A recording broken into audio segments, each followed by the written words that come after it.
to TDD a REST API in just 20 small steps or more. We'll see how it takes us. Yeah, let's just jump into that. First, a small intro. My name is Gil. I'm a consultant and trainer in all things with developers and testers, and if everyone in between wants to create better software. The author of 2 books, Everyday Unit Testing, in which I talk a lot about TDD, Everyday Spring Testing, which is much relevant to this talk and this conference as well. You can get in touch with me with Gil and Testing Gil if you're interested in learning more about TDD, for example, or REST APIs. So you can get in contact with me also on my site, testinggil.com or everydayunittesting.com, which redirects there. Also get in touch with me on Twitter, because I live there sometimes. That's basically it. So test-driven development. I'm going to start again. If you've seen the yesterday's talk, it's going to be like the first 5 slides going to be the same. It's not the same talk. It's okay. So test-driven development. Test-driven development is a development methodology, and usually we talk about it in a unit test level context. And basically, it's a cycle, which you might have seen. Looks like this, red-green refactor. And it's an iterative way to write software in which we first create a failing test, pass it, and move forward over and over and over again. Every example you look up at the internet will look like this, something with a calculator. So I brought it here. You create a test, and this test doesn't pass for any reason, including compilation. So you can see here, like I copied everything, including the squiggly lines. So it doesn't know what a calculator is. It doesn't even bother to ask what add is. So in order to pass the test, we write a bit of code. Something like this. The test passes, goes green, and we write the simplest thing that works, passes the test. So we added the class with the method and the arguments, but then we refactor because we want to make the code a little better, and we want to do it when we know we're not breaking anything. So in this example, I will refactor I and j to first number and second number. Everything's cool, and you can write a whole calculator out from that, assuming that's what you want. Usually, it's not what we want. So like I said, TDD is like a methodology, a way to write software, but usually there's a problem. First of all, just getting that very small calculator examples into the real world applications, that takes a lot of effort. But an API, building a REST API, something that breaks things when you're looking at in TDD, and there are reasons for that. The first up is when you're building a system like an API, it goes through like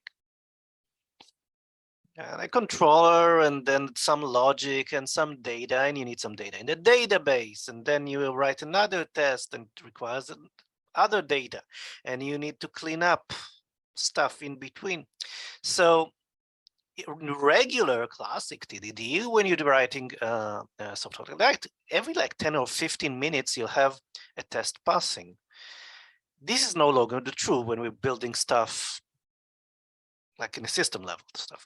And the first problem is that even when we define what needs to be done, there's a very big setup for that, because we use very big systems and dependencies. We need to set everything up, make sure it's running, all kinds of things. So this cycle, just for passing the first test, will take like hopefully minutes, but sometimes it's hours, maybe days. So we can't do this like iteratively, or can we? We'll see about that. Second thing is that really, you've passed the first test, excellent. How long will it take for the next one? Well, yeah, you need to set up everything again for the next test. Not everything, it will be easier than the first one, but yeah, it's not going to be that cycle of 10 or 15 minutes. And why is that short cycle important in TDD? Because in this very short cycle, we can't do much. We just like move another block forward, like the next test passing. But if we're doing like real development, in hours or days, we can do a lot of damage and a lot of code. The test won't just cover anything. And if that test fails somewhere, we need to debug a lot of stuff. So one of the coolest things about TDD is that if you broke something, you can just throw it away, because why debug something that you've written like the last 10 minutes? It would just take 10 more minutes, whether we write it. So we have this, and the feeling is that we're moving forward because the tests are getting continuing to be green. We don't get that feeling. We don't get that confidence that TDD gives us. TDD also kind of, I won't say encourage, but it's a very good word to describe that. We kind of it pushes us to write our code, our domain logic, and kind of move around stuff that's not in our responsibility, like other services or framework stuff or stuff like that. I mean, just push it around, mock it if needed, concentrate on our logic. In APIs, this doesn't work really. We need to actually integrate everything. This is like an integrated test. So there's going to be a lot of framework based code, and I'm just using in the examples I'm going to show Spring code. So like, of course, there's going to be some auto-wired stuff in there. That's very usually not, that's not the big thing. But sometimes it's going to be stuff like caching and stuff like that. That kind of, I need to write some code in order to pass these tests.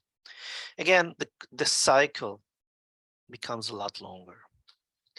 Like I said, the dependencies, those that we see, those that we don't see, Spring is a dependency. Even if we know we're writing on it, we know it's running. It's not, maybe it's not, we're not calling into that directly, but it is there. If we're going to run with the database, it doesn't matter if it's a real database or an in-memory database. We need to set it up. We need to push stuff in it. It's going to be like, I need to work against the system in order to run this. So the cycle itself doesn't like pushes me forward. Final point here, test runtime. Sometimes unit tests run very quickly. Lots of unit tests run very quickly. API tests, not so much. You know how much time you're just waiting for Spring to just load up and to run the first test. So this is something else that kind of gets in the way. It's not that it says you can't do that, but it gets in the way. So when we're starting to say, well, okay, we're going to build the APIs test first with TDD, or take the principles of TDD and apply them to create REST APIs or an API that you want, we need to like set our expectations. It's not going to be like TDD with a unit test or building a unit. So it's not going to be smooth. Smooth means like a lot of the time in TDD, you just add stuff and add stuff and add stuff and add stuff. It's going to be a lot of moving backwards and forward, and I'll tell you what backwards and forwards, and you see it in the code itself, what it means.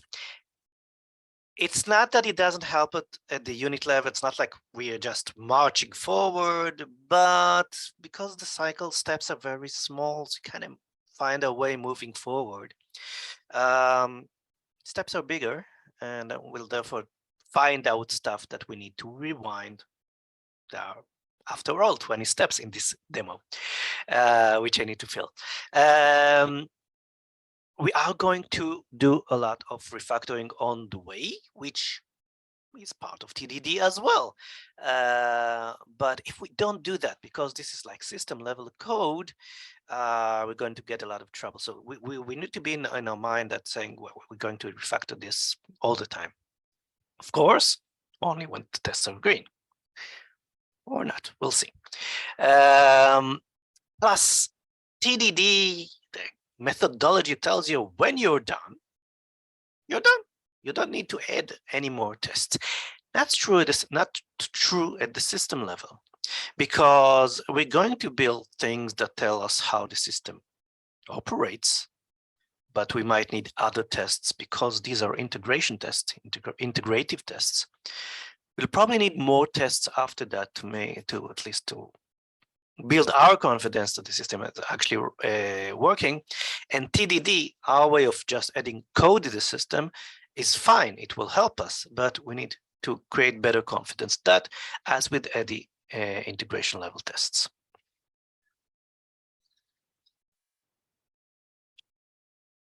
Now, basically, if you go in TDD, I think I've mentioned all the rules that we have, right? The cycle itself, the red, green refactor. When we're writing code, it should be like the simplest code that works. And there's a reason for that, because we're separating functionality and form. Once the code works, we can do a lot of refactoring. But because this is like more integration level stuff, we need more rules. One of them is incorporated in this picture. Hexagonal architecture of ports and adapters is something that Alistair Coburn, I think, described in the 80s. It's an architecture model. And basically what you see on the screen is the blue stuff, which is the business logic, what is important. And it needs to talk to other parts of the system, whether on the left-hand side, it will be like, yeah, the UI or console, somebody that operates it. Or on the other hand, the right-hand side, you got database and queues and whatever you have. Asynchronous messaging system, it doesn't really matter. But the core of the system is where the code sits, and it talks to other parts of the system, whether it's like extrinsic, like the UI or CLI or the database itself, or somebody else, like Spring, for example, through very thin adapters. This makes the business logic talk in its own language and rely as less as possible on the dependencies that it uses or calls or being called. So this helps a lot of things: testability, maintainability, all kinds of stuff. But for us, it's very important to keep this design way in mind, because this way we can actually invoke the TDD cycle or the unit level a lot more easily than spread code around in different places. So whenever we'd like to call another system or being called from another system, we would rather do it in a very thin layers. And I'm going to show you an example of that as well. So rules. For anything outside of our control, services that we're calling databases, a controller being called from the UI, right? So who's loading the controller? Spring will load the controller. It's out of our hands. Try to keep the adapters for anything that we don't control. So we're calling something that we can't control, like example, we're calling a service that gives us the temperature out of the temperature in Israel, where I am. If we need to be able to mock that, obviously, because we're going to run tests. But the service itself has its own signature, right? It's a published APIs. I can stick to that interface, but I'd rather hide it behind something that talks my language, and that would be an adapter. So use adapters for anything that we don't control. Try to use thin adapters with no logic. All the logic that you need, go into the blue stuff in the middle and try to have all the logic in one place. Not a class, but a module. If you need stuff from other services, bring them through adapters, like use the adapters to create your own data objects if needed, and play with them in the logic, and then send your own data object that can be translated later with other adapters. That's the app-specific data models. Use them also in the tests. We'll see that as well.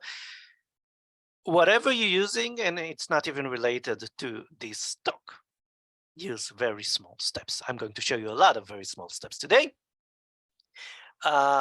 Small steps that work. Sometimes they will not work. That's okay. But something that you can even commit at the end. And I'll show you in the examples, you'll see exactly what I mean. Always be refactoring. That's not something that we keep to the end. Try to abstract framework code as much as possible. Sometimes we won't be able to do it, but sometimes we will. And we'll see examples of what it means in the code itself. And try, if you can, to delay framework code integration. I'll talk about it at the end because we won't be seeing that today. But if you want to push forward with your own logic, that means that integrating it with the entire thing, that is something that you want to do, like, not all the time. So it's not like wait to the end of the project to do integration. No, but if you're pushing like half a day without complete integration, that may be okay to your system. Think about this as something that, yes, you need to do and probably want to expose stuff early, but while you're adding functionality, you don't want to put these as blockers in your path. I'll show you. I'll talk about the examples of what I didn't do at the end. Okay. So what are we going to build? We're going to build some kind of a navigator APIs. The requirements are like this. The user can set a destination. It can drive there. I'm not sure what drive there means, but that's okay. And user can ask the distance between the current location and the destination in kilometers. It's important because our distance provider will be like a third-party service, which I cannot change, but I will talk to it. And the logic will be like converting the miles to, it gives me distance in miles, and I will need to convert it to kilometers.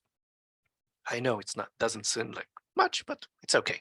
How does this fit into 20 steps? Okay, so here's the plan. I'm going to assume for this session that we are not handed APIs, like implement those, but we're going to implement them as we go. We were doing the design as well. This doesn't have to be like this in real life. Sometimes you have your own box of APIs that you have to work with. Sometimes you can invent them as you go. Here I'm going to invent it as I go, because that's me. And we're going to build it in Java and Spring Boot. And you can do this with other frameworks, other languages, whatever. Why? Because Stone Cold says so. And if Stone Cold says so, we'll do that.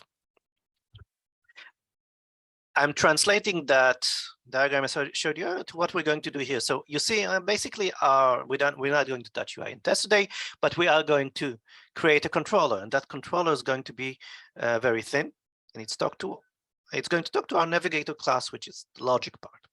And the navigator class will talk to a distance provider or a distance adapter, which talks into a remote distance service, which we probably don't want to integrate with quickly at the beginning because we need to control stuff that we don't do, and that is going to be through the adapter. Yeah, I think I've talked too much. Let's see some code. So let's. Yeah. So like I said, measly 20 steps. Right, I'm going to close everything here. And I'm going to start at the beginning. So I've prepared everything here in one project. And you see this really adds up to 20. What is important is that the code might seem a bit weird because it's all the same project. In real development, that's not going to be a problem. I'll show you about that in a minute. But you see, we're starting at level 0. So this would be like the production code.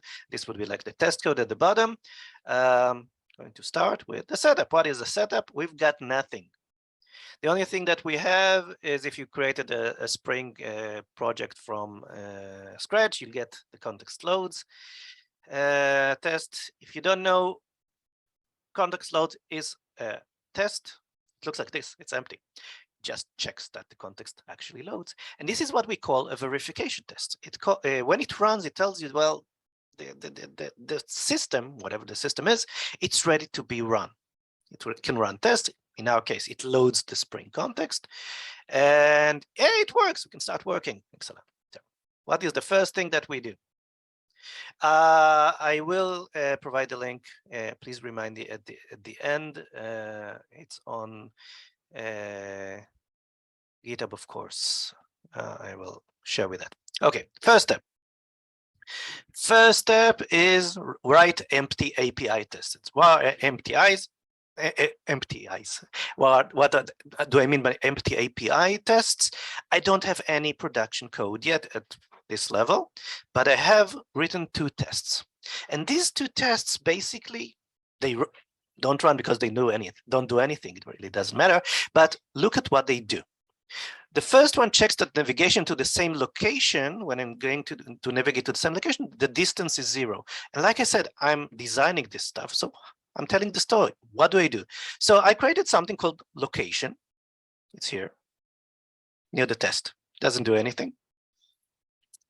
And I give it a name of a city, and I set it at a start point and a destination point, and I'm checking that the distance to destination is 0.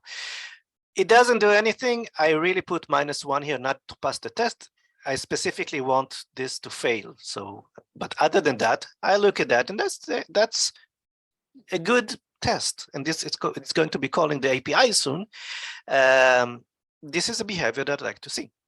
The second one I wrote is navigate and drive to another location. Then the distance is reduced. So I'm starting in New York, calling set start point. Again, I don't have any APIs yet, but I'm telling a story here in my test. So set start point.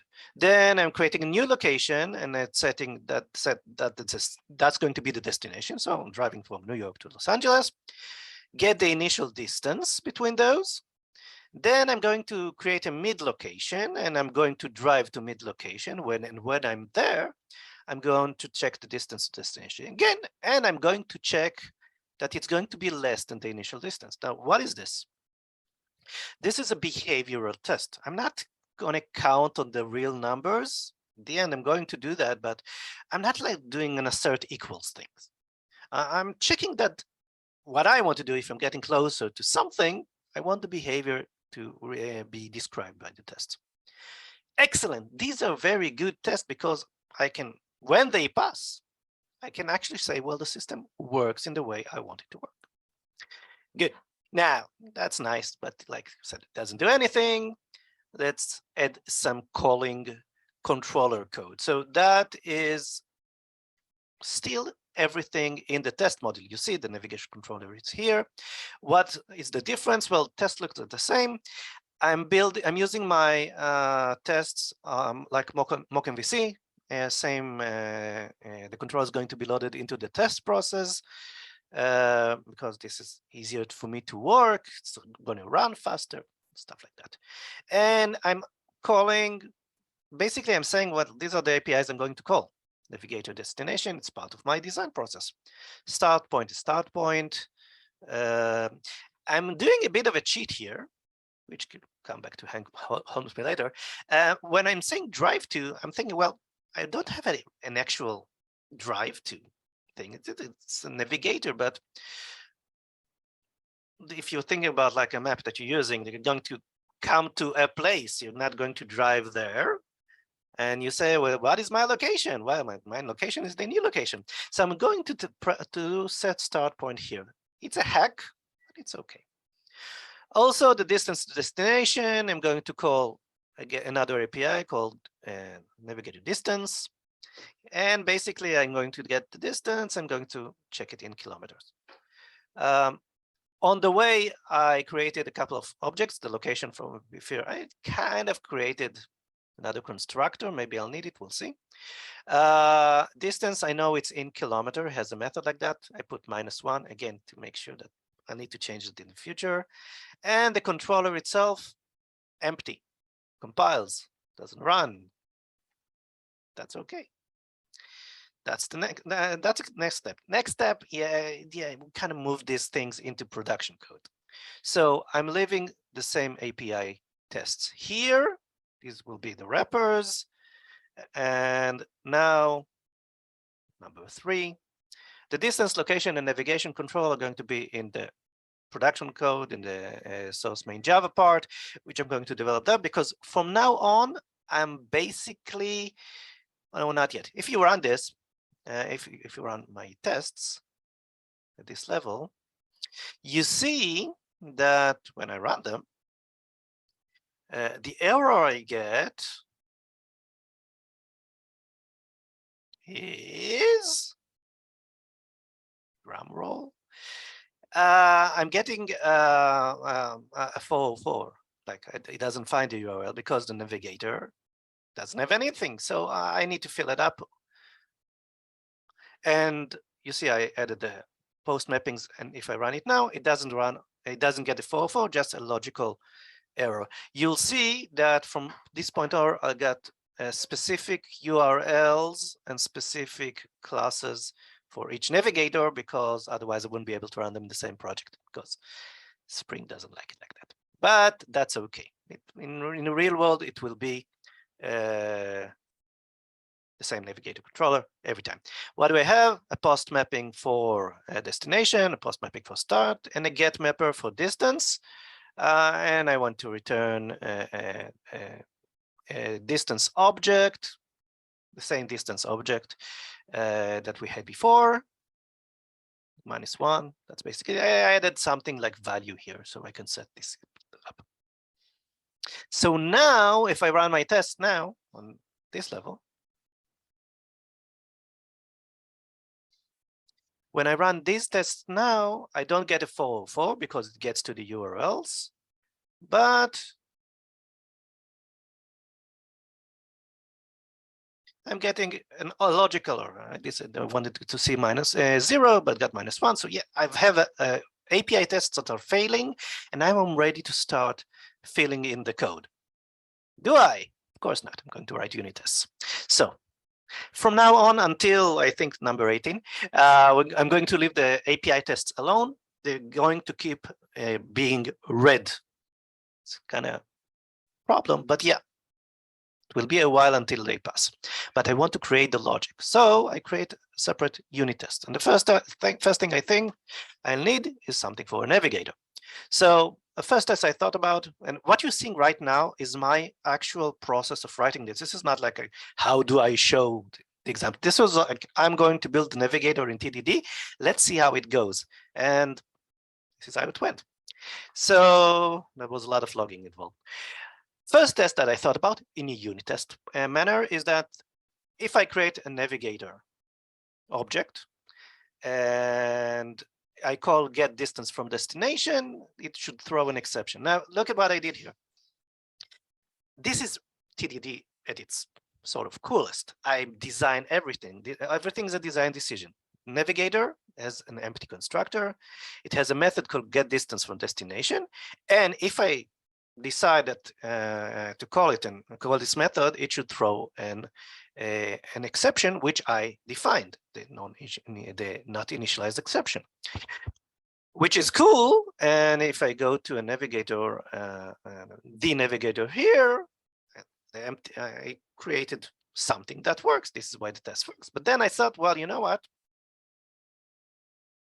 Why should I create something that throws an exception? Let's create a navigator that accepts something as an argument, and I won't need to throw anything. So I replaced this test.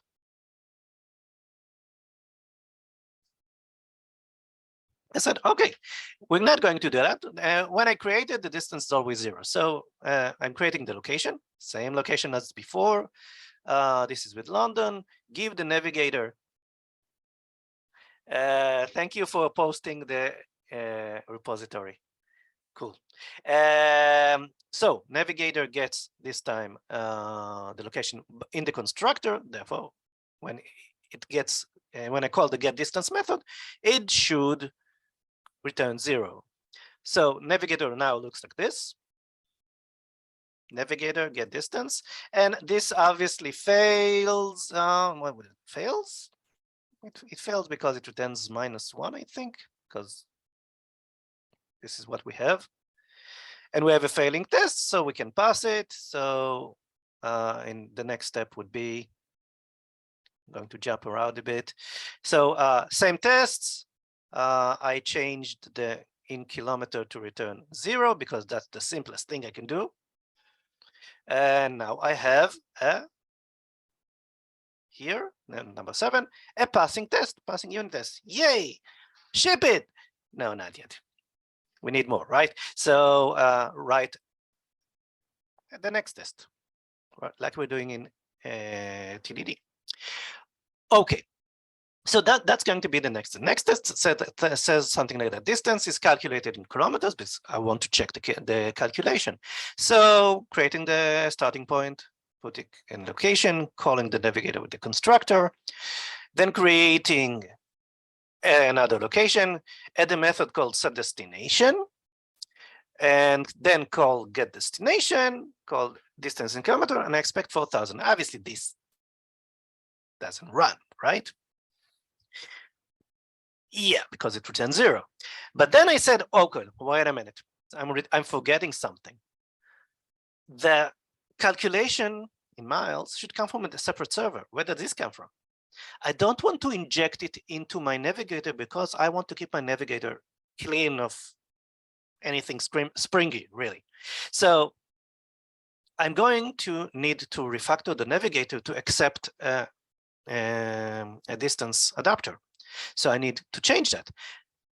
I can't do this right now because I have a failing test. So what I did is this. I commented out this test and I changed my test first. And I created a new class called distance provider. This would be my adapter. And I'm injecting it here in the constructor. I could do it with Spring. I don't want to because I want to keep the navigator non-springy. I can test it easily and quickly like this. So I will make sure the controller will inject it from the outside. So basically, this is the first test passing. How does it pass? I changed just the constructor signature. It didn't do anything with the location before. That's okay, because it didn't need to. And now it has a distance provider. Excellent. Now, is this a good test? Yeah, but we're forgetting something. In this way, distance will not be calculated here.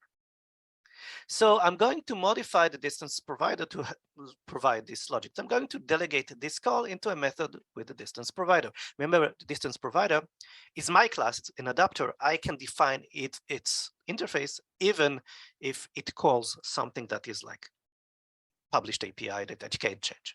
So I'm going to push this into the provider. And in my case, these are the same tests, only this time the navigator looks like this.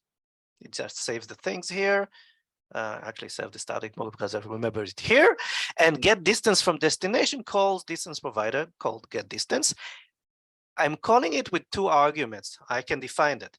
And the arguments are starting point and starting point. There's a reason for that. Again, I'm making myself going to bump into things later, but get distance now has the same logic and the same. I moved from navigator to distance. These are very, very small tests, and every time I run the tests, this test passes. Because why shouldn't it? Just move. I just delegated calling the function. That's cool.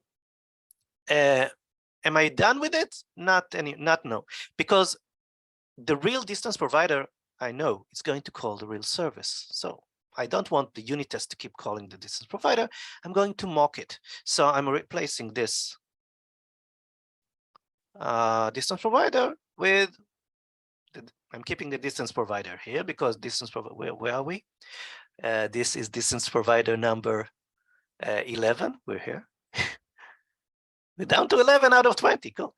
So this is going to be the distance provider, but in my unit test, I'm not going to change that. I'm not going to call the distance provider because the real distance provider at the end is going to call the service. So I'm not going to call this implementation. I'm going to mock it. How does it look like? So I'm using Mockito called with distance provider. I'm using return dip stubs, which means that it will returns zeros and false as a regular mock. And if it returns an object, it will return a mocked object of the distance on any method. So this passes. And now that I have this passing, because like I said, first I moved the implementation and I'm telling it just to return 0 with the return deep stubs here implicitly. Now that I have something in terms of architecture that I can work with, I can go back and re-add the second test. This I kept it like this from before, but now I'm going to re-add it, this time with a mock. So distance is calculated in kilometers, creating a mock of the distance provider, tell it what to return. The first time I'm going to call get distance, I want to return distance in miles. It will return to 2500, setting up the location navigator and the destination, calling get distance, and now this should return 4000. This is what we wanted. At this point, it returns 0. Okay, it doesn't do the calculation. It's the mock, right? So what do I do? I need to pass the unit test number 13.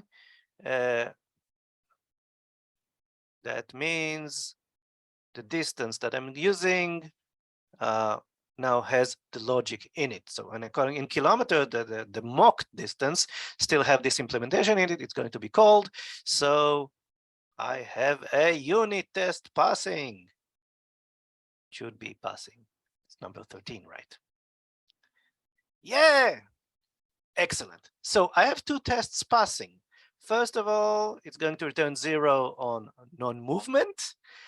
Then it's going to return the right calculation of the logic. Excellent. Ship it. Can I go to the controller? Not yet. Remember, I set a trap, and the trap is that I'm not calling the adapter correctly. If you recall, looking at my navigator, get distance, which is currently basically mocked, and sorry, this is mocked, but this calls it with these 2 things. I still need to make sure in terms of code that my navigator calls the distance provider correctly. So I set up a test for that because that's what TDDers do. But before that, because I forget, I refactored the test. So it basically same test, same 2 tests look like this.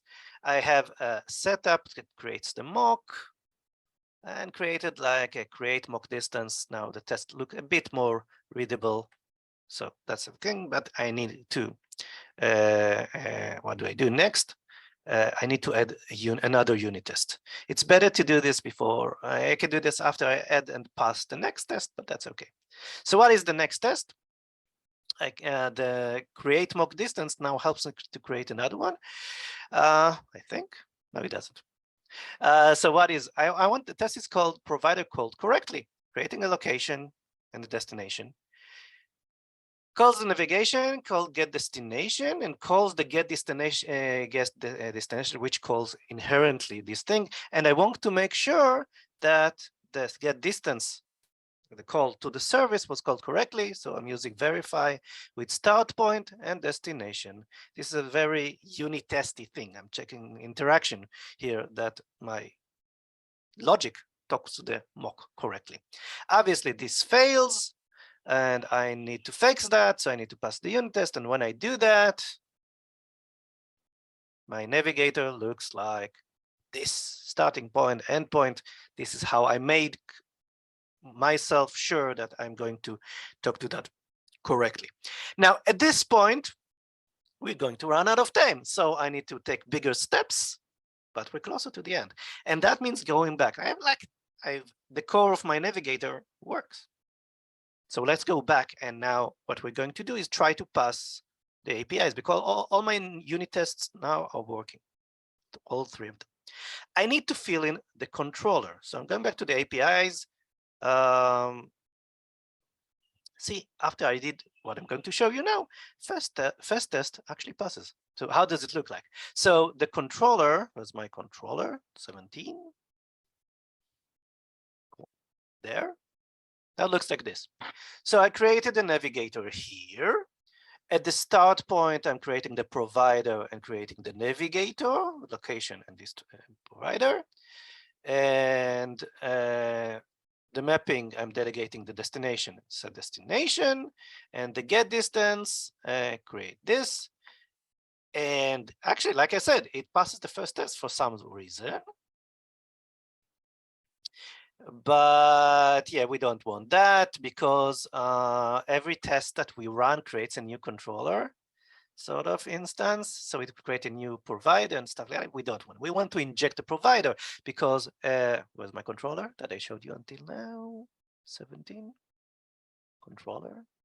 Where is it? Yeah, go there.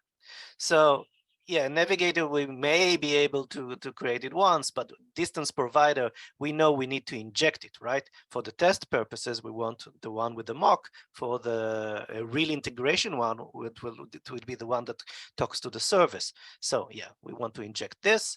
So on number 18, I'm creating a configuration that will install, which will inject both my controller and my distance provider as a mock.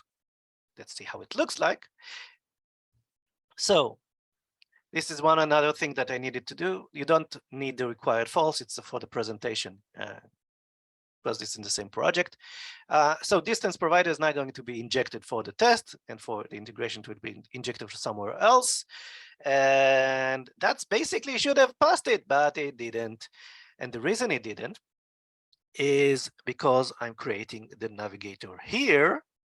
And what happens is that when the next test, when the next set of API runs the way the test runs, it will create a new navigator with which I don't really control. And why does that happen? Remember, I cheated on my API tests. When I cheated on my API test, I said that when I'm doing drive to, I'm calling set start point, which creates in my controller a new one again. So I could decide what to do. I really shouldn't do the set start point from drive, but I need to decide what to do there. How do I going to set it up? And I said, for the sake of the presentation, I'm going to keep doing the set start point, but I'm not going to initialize navigator here. I need to initialize it in a different place, like inside the controller. How do I do that? Well, if it's going to be called once, I can't have it created with a different distance provider every time. I need to refactor things. How do I look like? Yeah, go back to the unit test, do that now. So I removed the distance provider from the injection, the initial location from the navigator. I refactored the tests, made the test pass. Now I had to do a set destination and a set starting point. And now when I go back to my controllers, number 19, it almost works because now everything's delegated to the object. Navigator is just being created here, and it gets past the distance provider on the controller. But there's a problem, of course, because the navigator, if it's created here, the distance provider is not injected yet. So I need to inject that. And the final part, or the final version of where I stopped, which actually passed the tests, is where I auto-wire both the distance provider and the navigator, and I provide them in my configuration,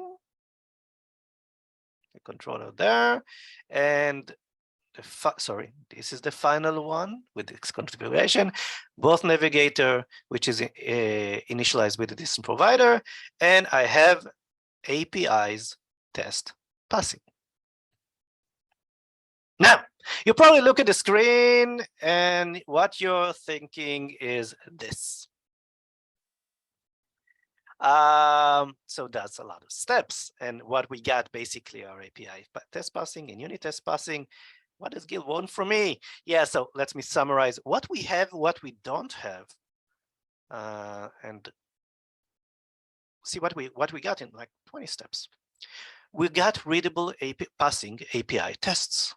Remember, these are the tests that we said this is how the system should behave as a workflow of APIs. It's not complete. It's okay.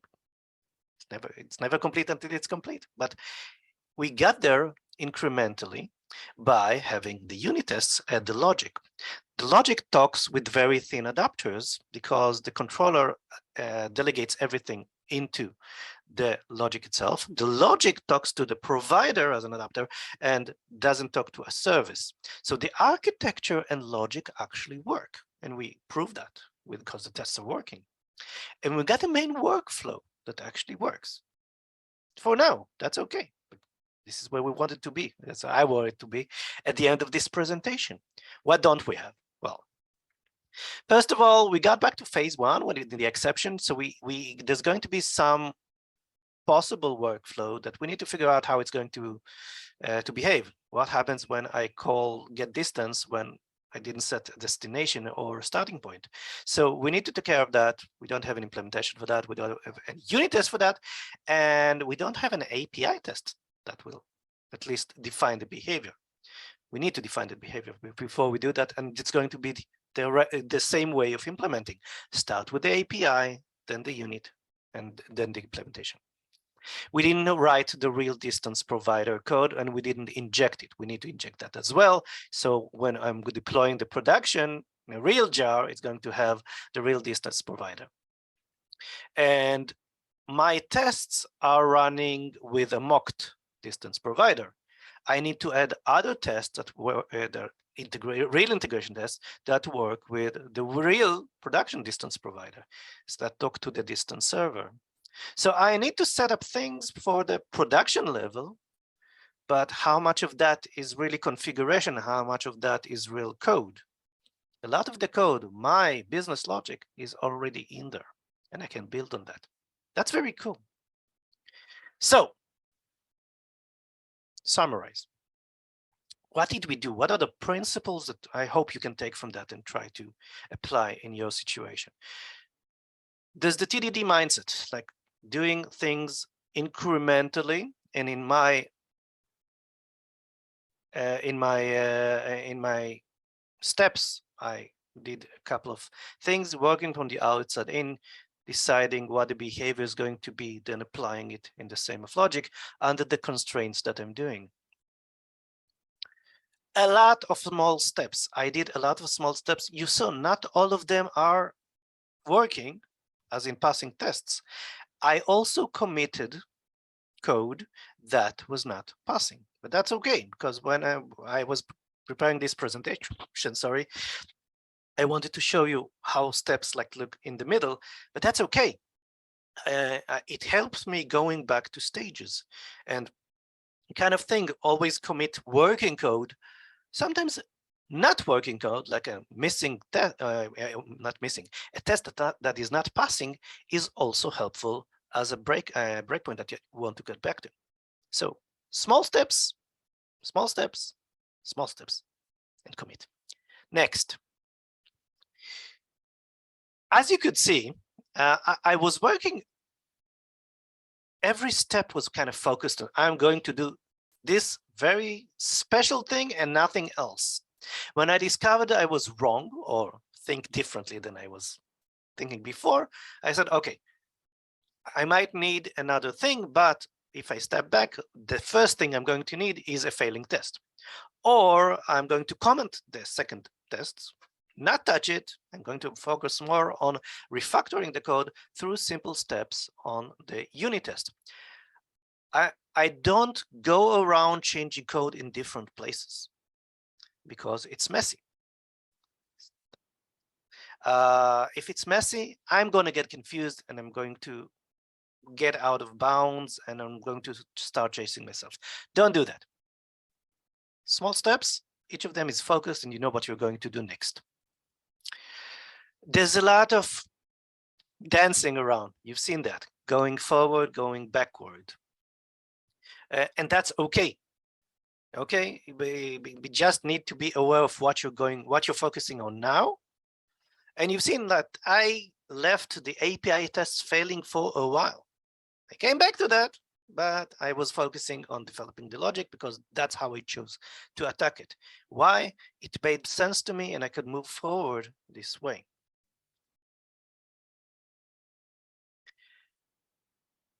Can this work? Absolutely. I worked like that. Like I developed APIs like that. So yeah, it does work on a real system, not just this thing for presentation. And the reason it works, it's like what I talked exactly right now. Small steps, designing the behavior that we want, and implementing in very small steps. It can actually work, and I hope that you actually try it. And that was what I wanted to give you today. Here's how you can get in contact with me. And if you have any questions, put them in the chat box. Let me check what's going on here. So first of all, the repository, somebody, Thorsten was good enough to post it. So it's in the chat window. And Vita Plus says, I usually test REST APIs of working application with just DB in test container and external services mocked using Wiremark. That's a very good way to do it. It's not the only way. You can test them inside your, like in mock MVC, for example, with either in-process database, in-memory database, like H2. It's a different way of running things, but it could be like in different context. It depends on what you actually want to what to learn from these tests. If you run it in test containers, you can either do the mocked services. You may not call just external services. You can call other services that are part of your application as well. And you can decide whether to mock them or not. So define what you want to test and learn, and you can define the let's say the configuration or the environment of how it's going to run based on that. So thank you for that. And you have some advice to how to speed up Spring context loading? No, less beans. What helps me is to do the design that do the injection from the outside, from the controller level, and keep the tests clean from any injection. So try to remove, there's not a test, sorry, the logic that you want to test clean from Spring dependencies. If you can do that, sometimes you can't really, but if you can do that, you won't need Spring in order to run your unit tests, and it will speed up the process of development. Spring really, I think it's, I don't have the numbers. I believe it loads exponentially as you got more beans. But as you add more beans linearly, it will load not in a linear time. So you can't do that. You can split up or arrange your projects in order for the specific test to decide what to run. Configuration, like I showed you with mock MVC, test configurations, context configuration, sorry, help you with supplying the beans that you want to take. So kind of don't load everything, but this is something that you have to set up or organize the project in order to be set up like that. What do you prefer, BDD with Cucumber or Springy mocked controllers to end on end? It's a very long, I can talk a lot about this, but my preference is that if I know how to write tests like this that I showed you, BDD with Cucumber, it's just going to add another layer of complexity that I don't feel I need if I develop in a team of developers. BDD, like having like feature files and stuff like that, helps if different people are writing the features and the one that implement them. I haven't found real use for adding this extra layer if the developers can write the tests in a reasonable, readable manner. Your TDD presentations were really awesome. Kudos to you and thank you for attending both. What do you recommend for end-to-end real tests?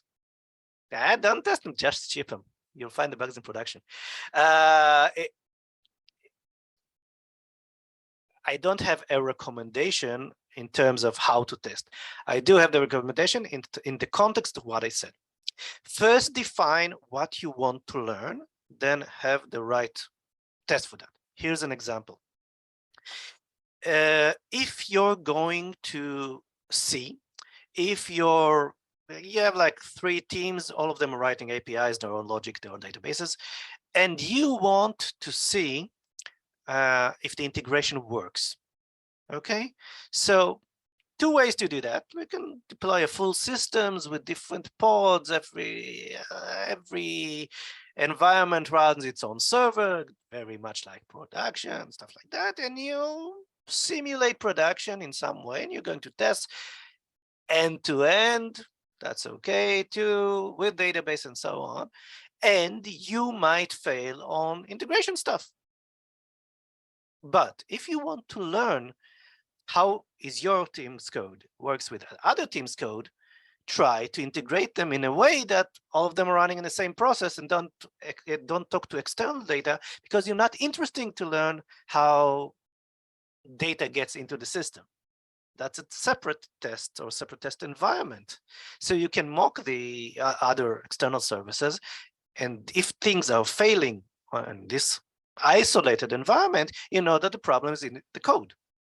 So by isolating what you want to learn from the other stuff and building specific environment, you kind of learn and find out the problem without getting bogged down with logs and trying to get everything that you might need from a full environment that runs everything.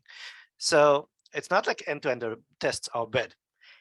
I think they should be the minority after you've done through all the integrated stuff, but they could have different integrated environments for learning different stuff. So this is like test design, right? So you're thinking about what I'm going to learn, test design plus test planning, and how do I define the tests and the environment so I can learn that from them. And if everything you have is one single environment that runs everything, you'll spend a lot of the time sifting through the noise of what you want to learn, and some of the things you won't even control. I have working a project right now with a lot of mobile end-to-end tests work through emulator. A lot of them don't run because the emulator just hangs, and they don't learn how the system really behaves, because just things happens at the end, at the front end. And I think that's my cue to finish. So before I do, thank you very much. You can call, I'm going to stay a while and talk on the chat if you want more information, or get directly on the things on the screen. Thank you very much and have a nice day.